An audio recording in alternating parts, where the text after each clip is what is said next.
Chord diagrams. Let's learn how to read them. This is Mike from Mike Nelson Guitar Lessons. Lay your guitar in front of you like this.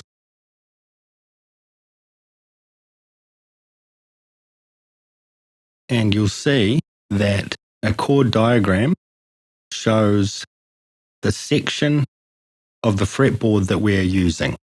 There are 6 vertical lines for each of the strings: the E string, A string, the D string, G string, B string, and E string.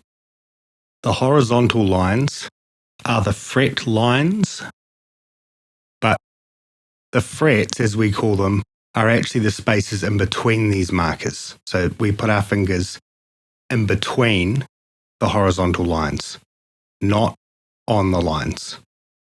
So here we can see we've got a finger on the first fret of the D string. Let's start with a C major chord. We're using 3 of our 4 fingers. So our first finger is placed on the first fret of the B string. Our second finger is placed on the second fret of the D string.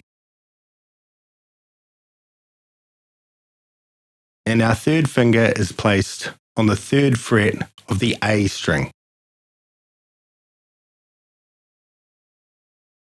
The high E string and the G string are played open.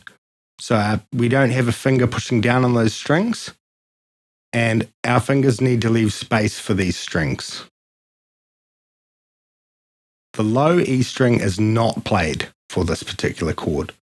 So that X there, we'll see, on a chord diagram means don't play this string.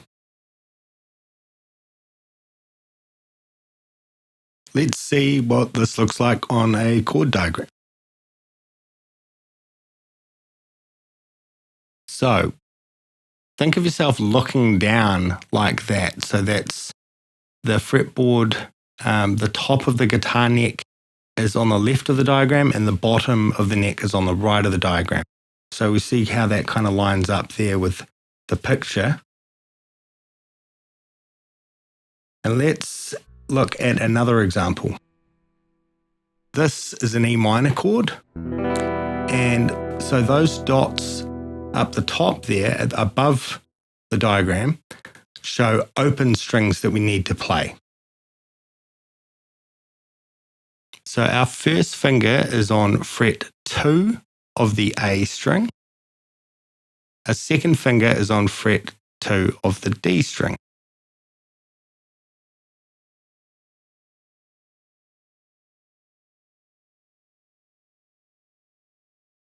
So, what frets?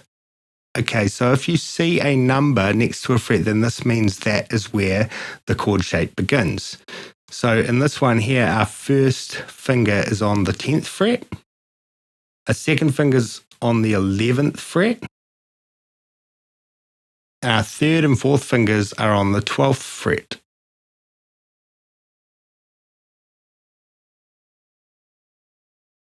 If there's no number next to the frets, then this means that the diagram starts on fret 1. So there's that E minor chord again, and you can see that the first fret that we can see is fret 1. Sometimes we have to bar our first finger across multiple strings to play a chord shape. So here with the D chord, our first finger is barred on the 10th fret.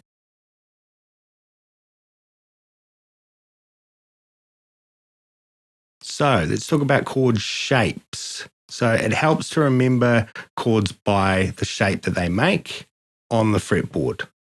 This is useful with bar chords, but just in general, thinking in terms of shapes makes remembering easier. So bar chords are based on an open chord shape.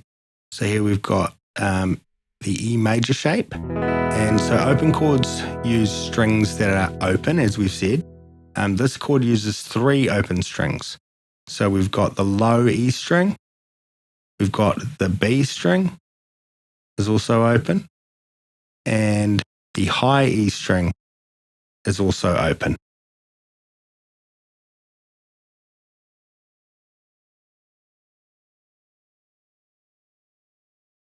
If we use our first finger to bar across the strings, then we can move the shape around. Here, if you can see what I'm doing, the first finger is where the open strings would be, and we have to shuffle our fingers around to accommodate for that first finger.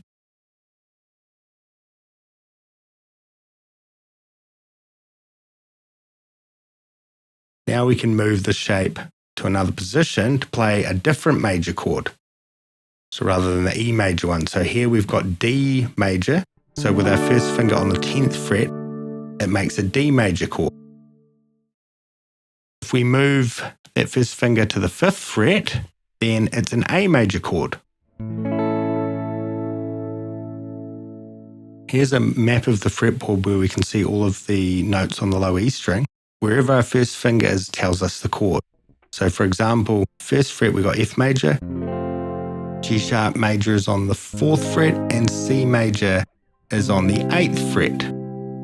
So this chart shows us where our first finger needs to be to make whichever major chord.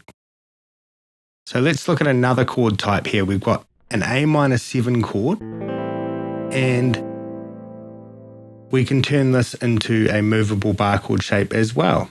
So doing the same thing that I did before, where the first finger is going to take over where the open strings were, and then we have to shift our other fingers around. So we've got 2 and 3 there instead of 1 and 2. And here it is on the 5th fret, and it makes a D minor 7 chord now. Now, this movable chord shape has an A string root, okay, so we can see again, depending on where we move along the fretboard, we're going to make a different type of minor 7 chord. Remember, you can always pause and rewind this video. So let's revise what we've just learnt. So we need to remember the orientation of the diagram. So that's where the top of the guitar neck is like on the left of the diagram. And you can kind of imagine yourself looking down like that. The vertical lines in a chord diagram are the strings. The horizontal lines are the fret lines. And we place our fingers in between those markers and on the string lines. The numbers in circles show us which fingers to use. The crosses above the fretboard show us strings we do not play. And the circles above the fretboard show us open strings that need to be played.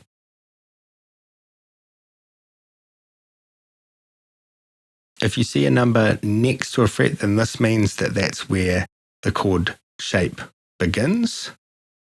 This one starts with our first finger on the 10th fret. This one here starts with the first finger on the 5th fret. The other fingers are on frets 6 and 7. There are no numbers next to the frets, then this means the diagram begins at fret 1. Bar chords use the first finger across multiple strings. Sometimes there will be a circle for each finger that's barred, and then sometimes it'll look like this, like with a full block kind of going across, and you might even see it like this.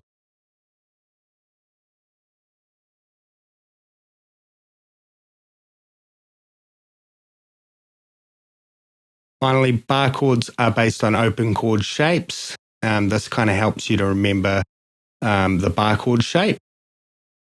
Okay, it's just adding that first finger to that original shape. So, and then moving the shape along the fretboard will transpose the chord. On the 8th fret, this one's a C major. And on the 10th fret, like that, it's a D major.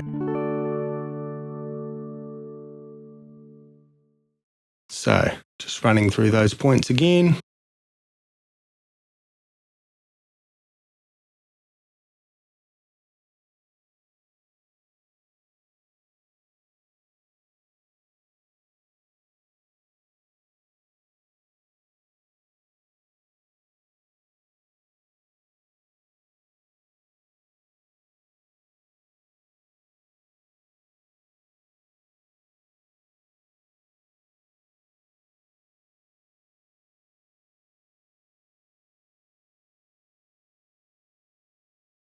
Thanks for watching.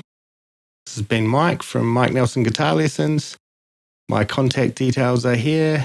I teach from Pukeroa Bay, but I can also come to you if you're in the area.